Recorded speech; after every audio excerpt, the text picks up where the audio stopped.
அப்போ ஏடிஎம்கே 2 டிமாண்ட் வச்சிருக்கலாம். ஓகே. ஒன்று வந்து அமித்ஷா கிட்ட you take care of Senthil Balaji.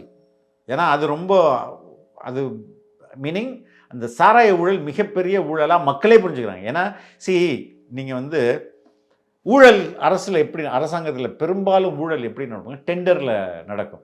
இப்போ கமிஷன் நான் வந்து இந்த சாலை போடுறேன், இந்த சாலைக்கு வந்து ஒரு 10 கம்பெனி பிட் பண்ணோம். 10 கம்பெனி எப்பா 1 கிலோமீட்டருக்கு 2000 ரூபாய், இல்லைனா 1 கிலோமீட்டருக்கு 2 லட்ச ரூபாய், 2 லட்ச ரூபாவா நீ வந்து ஒரு 20% என்கிட்ட கொடுத்துரு, நான் உனக்கு டெண்டர் கொடுத்துறேன். இது வந்து அந்த கான்ட்ராக்டருக்கும் அந்த அமைச்சருக்குமோ இல்லை அந்த அதிகாரிக்குமோ நேரடியாக 2 பேருக்குள்ள நடக்கிற ஒரு கரப்ஷன். இதை வந்து மீடியாவாகிய நாம்பல் பல்வேறு ஆவணங்களை பார்த்து இல்லை லோவஸ்ட் பிட் இவன் வந்திருக்கான் இவங்களுக்கெல்லாம் கொடுக்காம இங்கே நடந்திருக்கு, இல்லைனா இதுக்குள்ளேயே எல்லாம் சேர்த்து கூட்டு கொள்ளடிச்சிருக்காங்க, சம்திங் ஏதாவது கண்டுபிடிச்சு நம்ம சொல்லுவோம். இது நம்ம சொன்னாதான் மக்களுக்கு தெரியும்.